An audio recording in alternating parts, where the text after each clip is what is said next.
Hey guys, Miranda Manticos here, psychic channeler, spiritual teacher. Okay, so I'm literally at my house in my garage doing this. So if you guys hear talking in the background, you hear my husband and my kids. Okay, so I wanted to make this one because of one of my special guides. So if your name is Sarah, okay, anybody who stumbles across this with the name Sarah, or if you've had a guide named Sarah, okay, in your spiritual journey, or a significant Sarah, okay, like it could be like your grandmother or someone in your life whose name is Sarah. So this is for a message for anyone really drawn to that name. Does that make sense? Because there's a girl on my page whose name is Sarah, and we were just kind of chatting back and forth. And it came up, and I said, I need to make a video about this. There's kind of too much to say about it in a text. So here it goes. So when I first started hearing Sarah, okay, and she came through as one of my guides, she also came through as an aspect of my soul. And it was kind of like a mystery. There was like this mystery in front of me. And I knew that I was supposed to discover it. I was supposed to remember it. And so this is a many years journey that I'm telling you about right now. But one clue led to the next clue, led to the next clue, led to the next clue. Okay. So in the beginning, the first way that Sarah showed me, well, I should go further back. The first way I think she appeared to me perhaps was Mary Magdalene. However, that wasn't the only way. She also appeared to me as a dragon. She also appeared to me as a bird. She also appeared to me just as the symbol of a feather. And so she would come different ways, okay? I didn't realize, in this journey, the collective message of her, okay?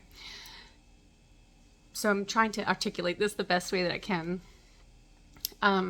But over time I did, okay? So one of the things, okay, like if your name is Sarah, or if you have a guide named Sarah, like even a spirit guide, or a grandmother, maternal ancestor with the name Sarah, okay, that you're very drawn to, as you may know, that name means princess, okay? Now, when it first started coming to me, it was to awaken me to the Christed consciousness energy within me, that I am the divine child, okay? Now, I'm saying this as a message for all people or whoever stumbles across this, okay? If it finds you, it's for you. So it was meant to help me remember my divine nature. It was meant to help me remember that I am from Source.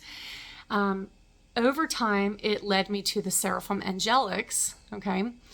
And that realm of consciousness and that frequency, and they have guided me many times. So over time, it revealed itself as this collective, right? But first, it was just to help me understand my specialness and my journey here. My little kitty's with me.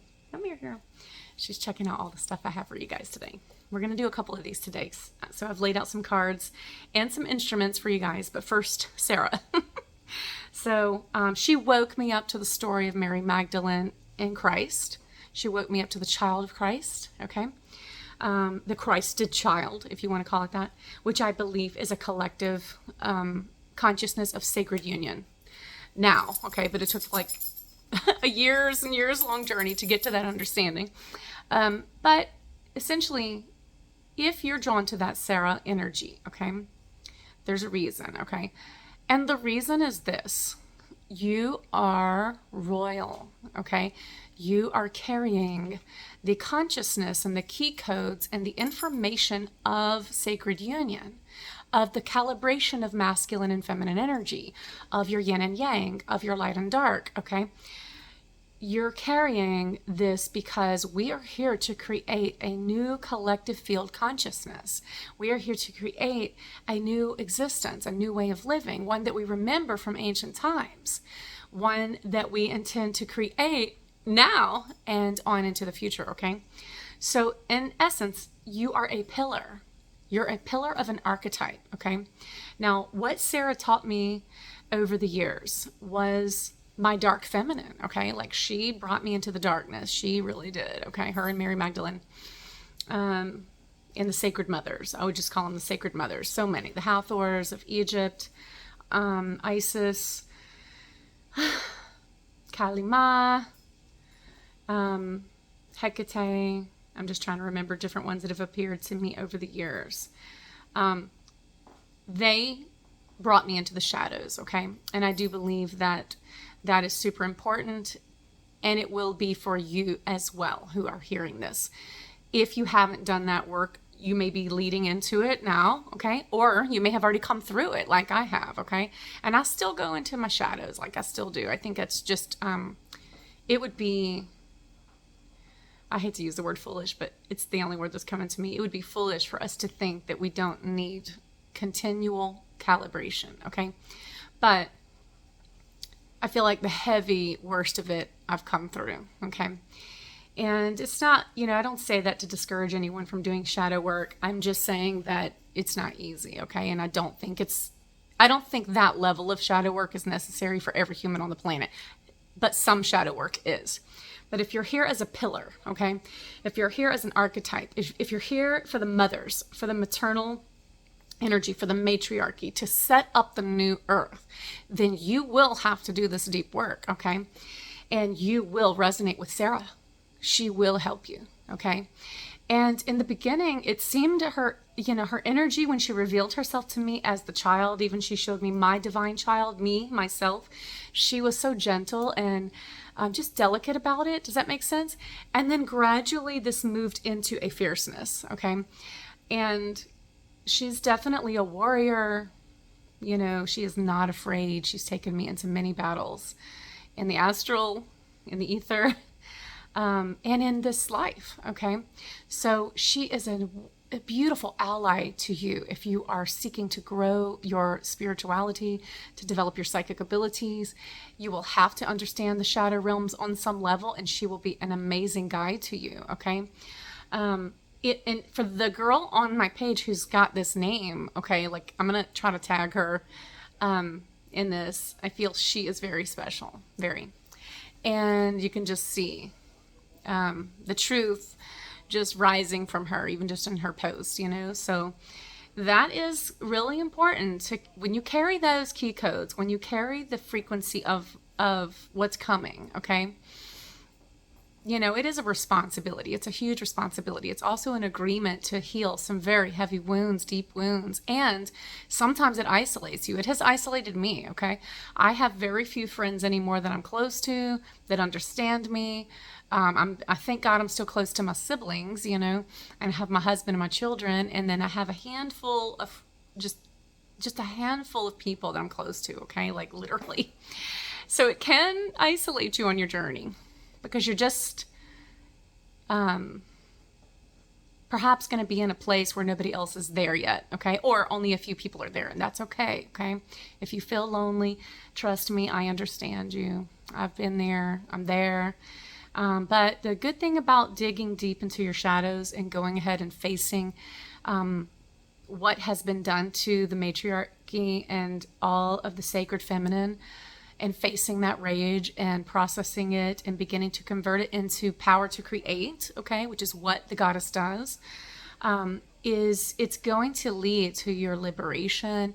I actually feel more present with myself. I don't really long for the friendships other than the authentic ones, right? Those are the ones that I long for. If it's not authentic, I don't want it anymore.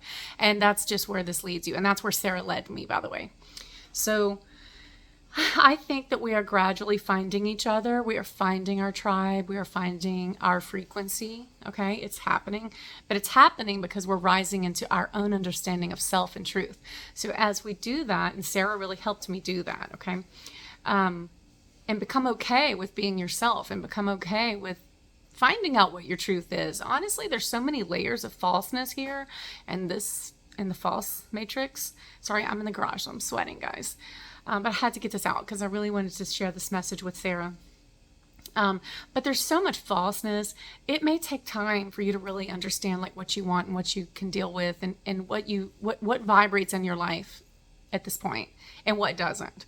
But just keep going, okay? When you hit a low, reach out for help and support. I am super proud of so many practitioners who are speaking up and sharing their story. I also feel like, and I may make a different post for this, but let me just touch on it because it feels relevant. I also feel like, this is why in the spiritual community, people who are getting triggered right now about so many people awakening and just calling them new age or calling them inexperienced or inauthentic or whatever, I don't like that, because guys, if you really are seriously here as a pillar, an archetype for the new earth, then you must have the wisdom and compassion and understanding to know that every person on this planet is going to wake up. Okay. And that means that there's going to be levels of this happening, like waves of it. And as waves and waves and waves of more people awaken, no, they are not going to have necessarily done or gone through what you did. That doesn't mean they don't know anything. That doesn't mean they don't have their instincts. That doesn't mean they don't have their intuition. It doesn't mean any of those things. And to me, to react that way to other practitioners, even if you know something they don't know, okay, that is still responding in the ego and feeling like we have to hold some power over somebody else. And that's not the vibration of New Earth. It's not the frequency we want anymore. We are not here for domination. Okay. Let that go.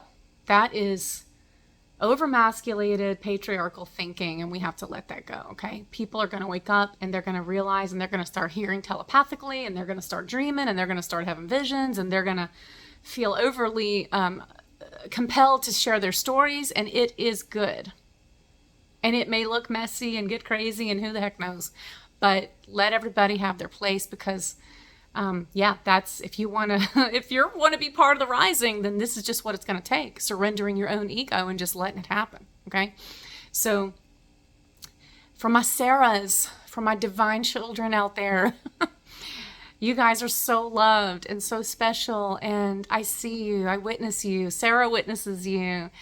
All the Kalis, I feel very much Kali energy. Sarah has taught me the Kali energy, that warrior feminine, right? And I think that there is a warrior inside of each one of you, okay? And while our warrior may be tired sometimes because we've been fighting for so long, that doesn't mean that you can't handle these battles, these inner battles. And by the way, these inner battles are, to me, harder than anything we've ever had to face outside of ourselves. Okay. So for my Sarah, who's on my page, and anyone who resonates with that name, yeah, you're a princess. You're special. You're royalty. Okay. And royalty in the best sense of the word, not in the patriarchal domination, try to control the world sense, but in the sense that you came to show people what it means to be sovereign and what it means to be true and to love yourself, okay?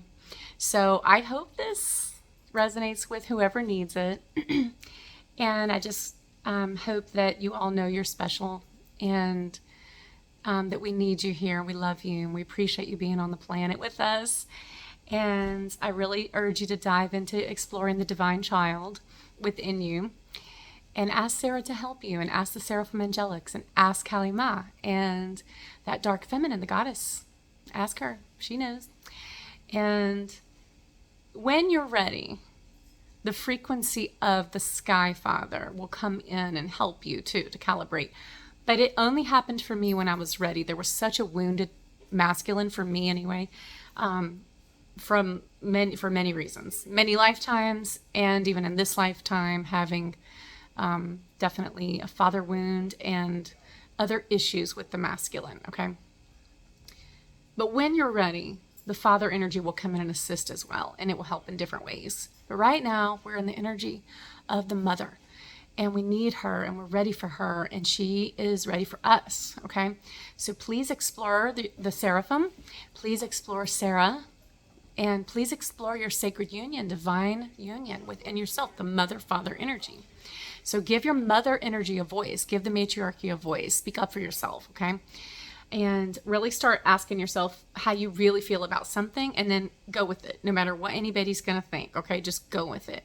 And as you do, she's going to become stronger and stronger, and you will realize that you are a sacred flame keeper. Okay, and that dragon energy is so relevant, and those are the architecture of the grid of the real divine matrix. And so the real divine matrix, because when people talk about like destroying the matrix, I'm like, okay, hold on, the quantum field exists, like it just is. What we came here to do was restructure things, right, to sort of rebuild in a way that is restorative and a returning to self. Okay, but to do that, you have to find yourself. To be part of the rebuilding, you have to discover yourself. Okay, and the sacred mirroring is very important with that. That's why it is important that so many spiritual practitioners are speaking up and sharing their readings and their stories and all this. Guys, that is like invaluable wisdom. It doesn't even mean that when you listen to a reading that you have to take everything from that message. But what you are getting from that message is some of that person's experience, and that's wisdom. Okay, so enjoy it, and let's lighten up and like enjoy each other and help each other and really mirror back that love. Be the divine mirror, right? My name in this life, Miranda, does come from Mira, and Mira is one of my higher selves. Now, that's a whole nother story, guys. As you rise into the higher self, okay, and as you discover your higher self more fully, the names of yourself change, and so she has changed over time. But one of the original ways that she told herself to me was Mira. And she calls herself Mirror of the Light, okay? But the point was she kept saying, I mirror, I am here to make you see you, right? So she would do that with me, but I'm also doing that with you. As I reflect myself more fully, see, then I'm reflecting light in the quantum field out to you. As you receive that light, whatever's not authentic of you is going to ping out, right? That's just how it is. When someone's being authentic, it's going to challenge any inauthenticity, okay? As that happens, just go with it, okay? Ask yourself, why is it making me uncomfortable? Why do I feel uncomfortable about someone else sharing their story? And that's in every community, okay? So these are just ways we can grow, things we can look at. But in your journey, I'm sorry for the noise, guys, just ask for the assistance. Sarah is a trusted guide. I love her dearly. And I also look at her as a collective consciousness of the divine child and the seraphim angelics, but also tempered with that Kali energy. That's just how I see her when she communicates with me. So Sarah, I hope that answers your question. Like as we were talking a little bit about that, and maybe some of this you already know, which is awesome if you do.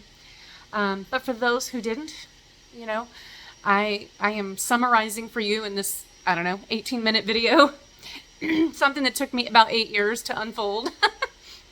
So perhaps my whole lifetime, but 8 years knowingly.